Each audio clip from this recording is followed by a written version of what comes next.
Assalamualaikum warahmatullahi wabarakatuh. Halo teman-teman, apa kabar semuanya? Perkenalkan, nama saya Siti Mutia.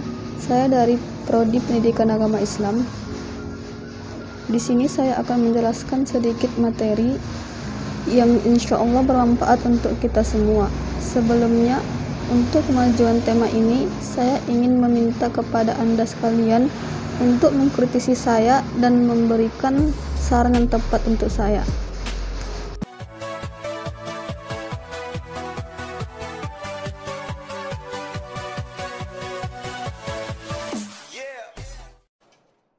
Assalamualaikum warahmatullahi wabarakatuh. Alhamdulillahirabbil alamin wa bihi nasta'in ala umuri dunya waddin. Wassalatu wassalamu ala asrafil anbiya'i wal mursalin wa ala alihi wa sahbihi ajma'in. Amma ba'du. Ceramah ini tidak bermaksud untuk menggurui, akan tetapi hanya sekedar mengingatkan kita akan amal dan ibadah yang kita lakukan selama masih hidup. Ceramah kali ini dengan tema kewajiban mendidik anak. Setiap rumah tangga haruslah memiliki keinginan untuk mewujudkan keluarga yang sakinah, mawaddah, warahmah, sehingga setiap anggota keluarga harus memiliki peran dan menjalankan amanah tersebut. Sang suami sebagai kepala rumah tangga haruslah memberikan teladan yang baik dalam mengemban tanggung jawabnya, karena Allah Azza wa Jalla akan mempertanyakannya di akhirat kelak.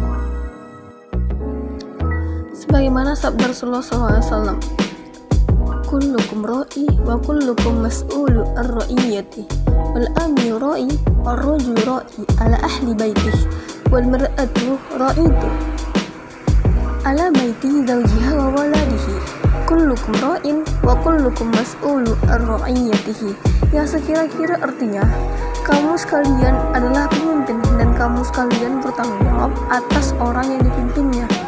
Seorang amir atau raja adalah pemimpin. Seorang suami pun pemimpin atas keluarganya, dan istrinya juga pemimpin bagi rumah suaminya dan anak-anaknya. Kamu sekalian adalah pemimpin dan kamu sekalian akan diminta pertanggungjawabannya atas kepemimpinannya. Seorang suami juga harus berusaha dengan sungguh-sungguh untuk menjadi suami yang salih, dengan mengkaji ilmu-ilmu agama, memahaminya serta mengamalkan apa yang diperintahkan oleh Allah Azza wa Jalla dan Rasulnya, serta menjauhkan diri dari setiap yang dilarang oleh Allah Azza wa Jalla dan Rasulnya. Kemudian dia mengajak dan membimbing sang istri untuk berbuat demikian juga, sehingga anak-anaknya akan meneladani kedua orang tuanya, karena tabiat anak memang cenderung untuk meniru apa-apa yang mereka lihat dari sekitarnya. Hal-hal yang perlu kita perhatikan dalam mendidik anak. Yang pertama, mendidik anak dengan cara-cara yang baik dan sabar agar mereka mengenal dan mencintai Allah yang menciptakannya dan seluruh alam semesta. Mengenal dan mencintai Rasulullah SAW yang pada diri beliau terdapat suri tauladan yang mulia, serta agar mereka mengenal dan memahami Islam untuk diamalkan. Kemudian, ajarkanlah tauhid, yaitu bagaimana mentauhidkan Allah dan jauhkan serta laranglah anak-anak kita dari perbuatan syirik. Sebagaimana nasihat Luqman kepada anaknya, A'udzu billahi minasyaitonir rajim. Bismillahirrahmanirrahim.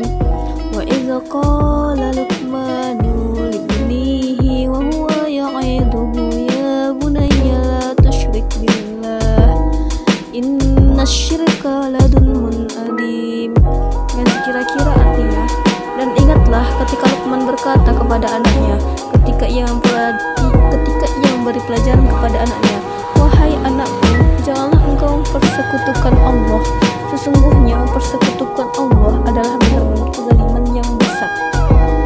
Surah Luqman juz 13 ayat 31. Yang kedua, pada usia balita sekitar 2-5 tahun, kita ajarkan kepada mereka kalimat-kalimat yang baik serta bacaan Al-Quran, sebagaimana dicontohkan oleh para sahabat dan generasi tabi'in, sehingga banyak dari mereka yang sudah hafal Al-Quran pada usia sangat belia. Allah telah memberikan kelebihan kepada manusia pada masa kecilnya dengan kemampuan menghafal yang luar biasa. Oleh karena itu, Orang tua harus pandai memanfaatkan kesempatan untuk mengajarkan anaknya dengan hal-hal yang bermanfaat pada usia-usia balita. Usaha ini harus terus dijelaskan meskipun mungkin sekitar tempat tinggal kita tidak ada semacam sekolah tahfizul Quran. Kita dapat mengajarkan di rumah kita dengan kemampuan kita karena pada dasarnya Al-Quran itu mudah. Yang ketiga, perhatikan juga terhadap sholat. Harus menjadi prioritas utama bagi orang tua kepada anaknya. Sholat merupakan tiang agama. Jika seorang melalaikannya, niscaya agama tidak bisa ditegak pada dirinya. Sholat ini pula lah yang pertama kali akan dihisab oleh Allah di akhirat. Untuk itulah, hendaknya orang tua dengan tiada bosan senantiasa memberikan contoh dengan sholat di awal waktu, dengan berjamaah di masjid, mengajaknya serta menanyakan kepada anaknya apakah dia telah sholat, apakah telah dia melaksanakan sholatnya atau belum. Rasulullah SAW bersabda, "Muladakum sholati wahum abna'u sab'i sinina, watrabuhum alaiha wahum abna'u asri, wafarriku bainahum fil madoji." Artinya, suruhlah anak kalian salat ketika umur 7 tahun dan kalau sudah berusia 10 tahun meninggalkannya, maka pukullah ia dan pisahkanlah tempat tidurnya antara anak lelaki dan anak wanita.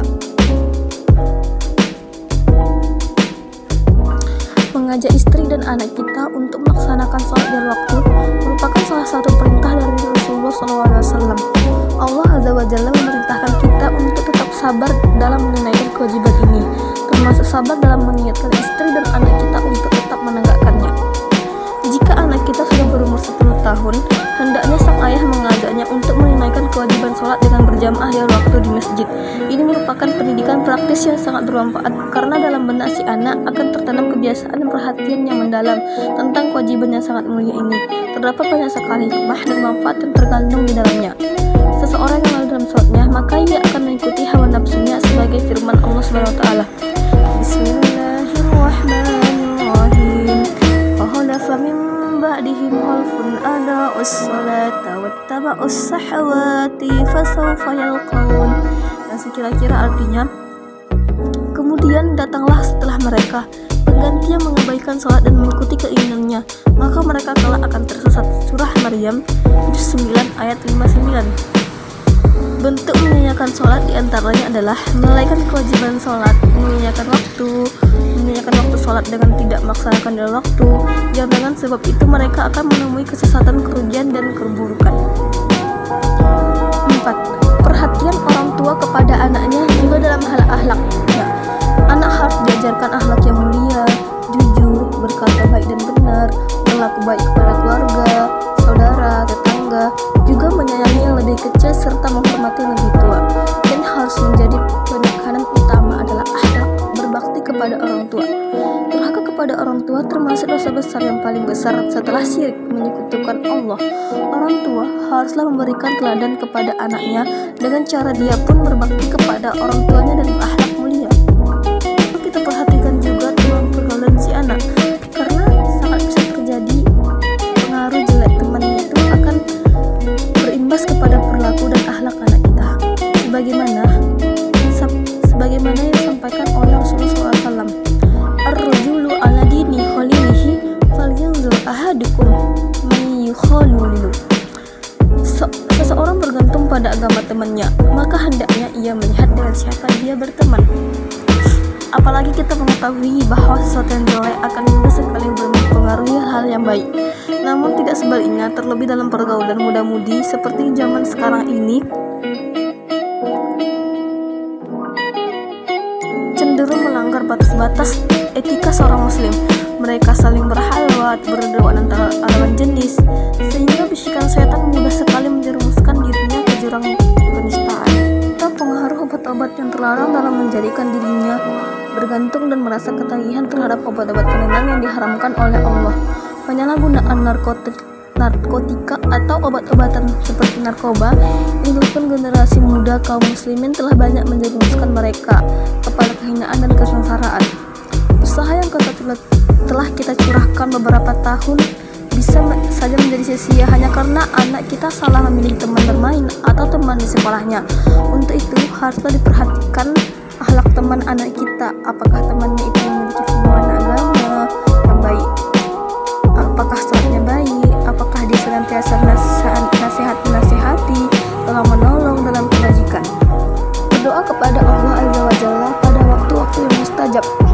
Di samping ikhtiar dilakukan untuk menjadikan istrinya sebagai istri yang salihah, hendaknya sang suami juga memanjatkan doa kepada Allah Azza wa Jalla pada waktu-waktu yang mustajab, seperti sepertiga malam.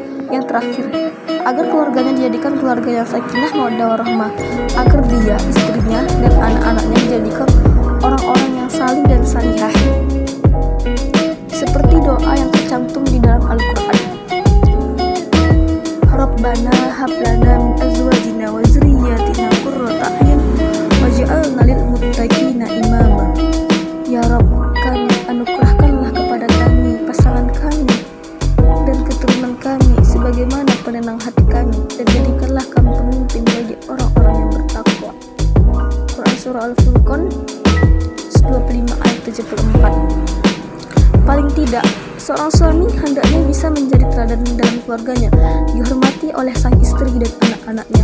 Kemudian mereka menjadi hamba-hamba Allah yang salih dan salihah, bertakwa kepada Allah Azza wa Jalla. Demikian ceramah agama yang dapat saya sampaikan pada kesempatan ini. Semoga dapat bermanfaat bagi kita semua dan dapat diaplikasikan dalam kehidupan sehari-hari. Lebih dan kurangnya mohon dimaafkan. Yang benar datangnya atas bimbingan Allah Subhanahu wa Ta'ala yang maha benar, dan yang salah atau hilaf atau keliru itu datangnya dari saya pribadi sebagai manusia biasa yang tidak pernah luput dari salah, hilaf dan dosa. Akhirul kalam, subhanakallah bihamdika asyhadu an la ilaha illa anta astaghfiruka wa atubu ilaik. Wallahi muwaffiq ila aqwamit thoriq. Wassalamualaikum warahmatullahi wabarakatuh.